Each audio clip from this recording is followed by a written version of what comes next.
Thank you sir. लगभग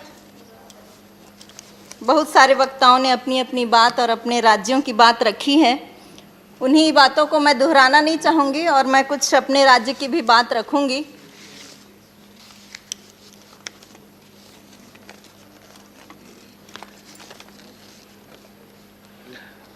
भारत आध्यात्मिक पर्यटन का देश है। आत्मा को शांति मिले ऐसा परिवेश है।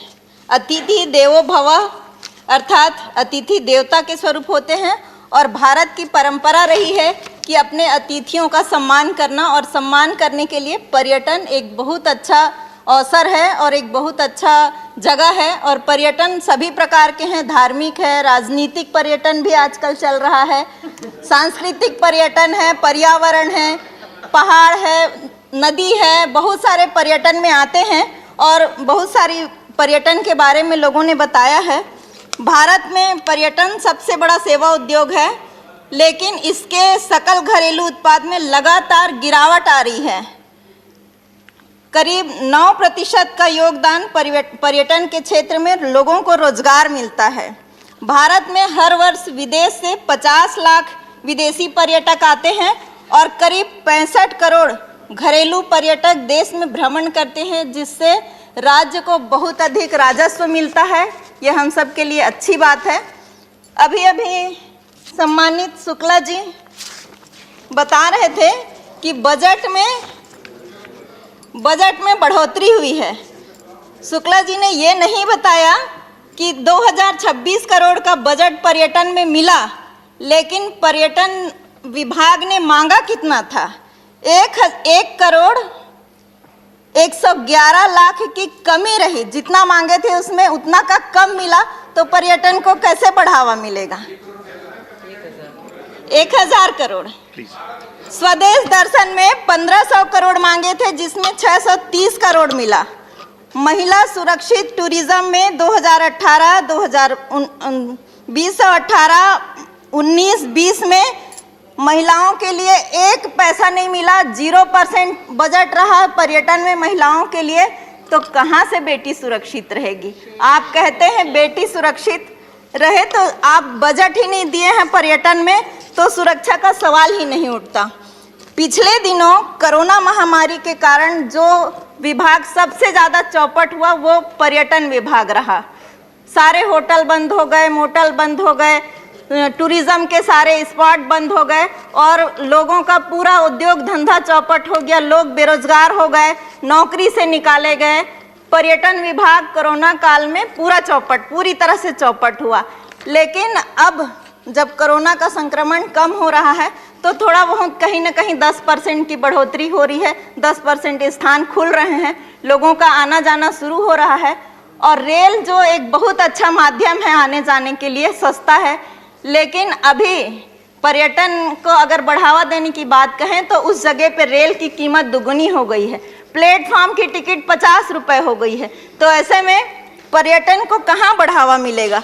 मैं चाहती हूँ कि पर्यटन के लिए आर्थिक मदद पहुँचाने की आवश्यकता है। महोदय, जिस प्रकार सरदार सरोवर बांध के निकट नर्मदा जिले में देश के प्रथम गृह मंत्री लौह पुरुष सरदार पटेल जी की मूर्ति की आदमकद स्थापना हुई और उसके चारों तरफ पर्यटन के लिए स्थान बनाया गया, जो बहुत अच्छी बात है और उससे बहुत अच्छा राजस्व उस राज्य को मिल रहा है। मैं सदन से आग्रह करती हूं कि इसी तरह के पुरुषों की हर राज्य में बड़ी बड़ी आदमकद प्रतिमा स्थापित हो और पर्यटन को बढ़ावा मिले और सभी राज्यों को जिस राज्य के महापुरुष हैं उनकी प्रतिमा स्थापित करें आप, और सभी राज्यों को उसका राजस्व मिले। ये मैं आपके माध्यम से सदन को कहना चाहती हूँ। माननीय महोदय, पर्यटन की कमाई को देखते हुए कुछ निजी कंपनियां कारपोरेट जगत विरासत स्थल को हथियाने में लग गई हैं। कुछ विरासत जगह को प्राइवेटीकरण करने का काम चल रहा है, चाहे वो लाल किला हो, चाहे वो ताजमहल हो। आज अगर हम लाल किला का दीदार करने जाएंगे तो बहुत अधिक पैसा खर्चा करना पड़ता है। टिकट इतनी बढ़ गई है कि सोचना पड़ता है कि देखने जाएं कि नहीं जाएं। हम अपने पुराने धरोहर को सुरक्षित नहीं कर पा रहे हैं, संरक्षित नहीं कर पा रहे हैं, विशंबर जी, संरक्षित नहीं कर पा रहे हैं, तो कहां से पर्यटन को बढ़ावा मिलेगा। माननीय महोदय, स्वदेश दर्शन यह योजना पूर्वोत्तर भारत सर्किट, बौद्ध सर्किट, हिमालय सर्किट जैसे योजनाबद्ध और प्राथमिकता के आधार पर 15 स्थानों को एक थीम सर्किट बनाकर सरकार ने काम किया है, अच्छी बात है। लेकिन मैं चाहती हूं कि इसी तरह जिन जिन राज्यों में देखने का स्थान है उस सब को एक सर्किट में लाए और उसको विकसित करे, ताकि उस राज्य को भी पर्यटन में बढ़ावा मिले और उनको राजस्व मिले। सभी लोगों ने अपने राज्य की बात की है, मैं भी कुछ अपने राज्य की बात करना चाहूँगी। लोग छत्तीसगढ़ को सोचते हैं ये तो नक्सली क्षेत्र है, नक्सली राज्य है, लोग सोचते हैं ये तो आदिवासी राज्य है। लेकिन मैं शुक्ला जी को बताना चाहूँगी कि छत्तीसगढ़, आप जय श्री राम के नारे लगा रहे थे, अयोध्या में प्रभु श्री राम जी के मंदिर बनाए ऐसा कह रहे थे। शुक्ला जी, मैं आपको बताना चाहूँगी प्रभु श्री राम सबके कण कण में विराजमान हैं, और जब 14 वर्ष का उनको वनवास हुआ तो 10 वर्ष वो छत्तीसगढ़ के जंगल में रहे, और उस 10 वर्षों में हमारी सरकार, हमारे मुख्यमंत्री भूपेश बघेल जी, उनका कहना है कि जिस राज्य में पर्यटन को अच्छा होता है वो राज्य राष्ट्रीय और अंतर्राष्ट्रीय स्तर पे अपनी पहचान बनाती है। ऐसा सोच के हमारे मुख्यमंत्री उस राम वनगमन पथ के 9 जगह को चिन्हांकित करके 40 करोड़ का अपने बजट में सैंक्शन किए हैं और काम शुरू हुआ है।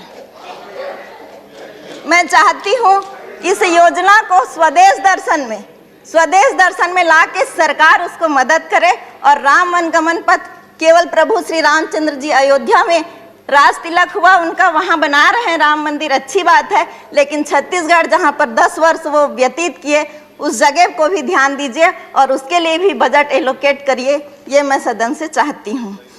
छत्तीसगढ़ में कौशल्या माता का मंदिर है जो प्रभु श्री राम जी का ननिहाल है, और वो जगह 8 तालाब के बीच में घिरा हुआ है, जहाँ पर माता कौशल्या प्रभु श्री रामचंद्र जी को गोदी में लेके हैं और उसको प्रभु श्री राम जी का ननिहाल स्थल है। उस स्थान पर हमारे मुख्यमंत्री जी 7 करोड़ का बजट लाके उस स्थान को विकसित कर रहे हैं पर्यटन के लिए। पिछले 15 वर्षों से पिछली सरकार ने छत्तीसगढ़ में केवल होटल और मोटल बनाने का काम किया, पर्यटन में बिल्कुल ध्यान नहीं दिए। लेकिन मैं सदन को बताना चाहूँगी कि हमारे मुख्यमंत्री भूपेश बघेल जी पिछले दिनों विश्व आदिवासी दिवस के समय में पूरे भारत के और विदेश के भी, जिसमें बेलारूस और नागालैंड और अनेक राज्यों से, दूसरे विदेशों से और भारत के 23 राज्य के लोग 1800 कलाकार भाग लिए और बहुत बढ़िया शानदार विश्व आदिवासी दिवस का कार्यक्रम हुआ, जिसकी सर्वत्र चर्चा और सराहना हुई। छत्तीसगढ़ में ऐसे ऐसे स्थान हैं, बस्तर का चित्रकूट है, शिवरी नारायण है। चित्रकूट एक ऐसा स्थान है जिसे मिनी नियाग्रा फॉल के रूप में जाना जाता है। यह घोड़े के आकार का है और 100 फीट ऊंचाई से नीचे उसका पानी गिरता है। बहुत अद्भुत दृश्य देखने को आपको मिलेगा। कुटुमसर की गुफा है, पूरी दुनिया की सबसे लंबी गुफा है, 100 मीटर के क्षेत्रफल में फैली हुई है। एक हिल स्टेशन है, चिरमिरी है, सिरपुर है, भोरमदेव है, पुरखौती मुक्तांगना है, तीरथगढ़ है, बारनवापारा है। और आपके जो सदस्य उधर बैठते हैं नेताम जी, उनके क्षेत्र में एक उबलता हुआ गर्म पानी का उबलता हुआ जलप्रपात है, जिसमें 24 घंटा गर्म पानी निकलते रहता है और लोग उसमें अंडा और आलू डाल के पकाते हैं, खाते हैं। बहुत अच्छा दर्शनीय स्थल है, राम विचार नेताम जी के क्षेत्र में है। आप लोग आइए दर्शन करने, आप लोग देखने आइए। छत्तीसगढ़ में सब चीज आपको देखने को मिलेगा, सब चीज आपको छत्तीसगढ़ में देखने को मिलेगा। बमलेश्वरी का पहाड़ है डोंगरगढ़ का, जिसको प्रसाद योजना में शामिल किया गया है। मैं चाहती हूं कि और भी जो तीर्थ स्थल हैं उन्हें संरक्षण मिले और अलग से फंड मिले। मैं सदन के माध्यम से कहना चाहूंगी कि पिछले दिनों कोरोना काल में पर्यटन विभाग में एक भी पैसा खर्च नहीं हुआ, क्योंकि पर्यटन सारा कुछ बंद था। पिछले वर्ष और इस वर्ष का फंड मिला के जितना अधिक हो सके पर्यटन को बढ़ावा देने के लिए अधिक से अधिक पैसा एलोकेट किया जाए और पर्यटन विभाग को अच्छे से बेहतर बनाया जाए, ताकि लोगों को काम धंधा मिले, लोगों का रोजगार सृजित हो और अच्छा खुशहाल हो। धन्यवाद।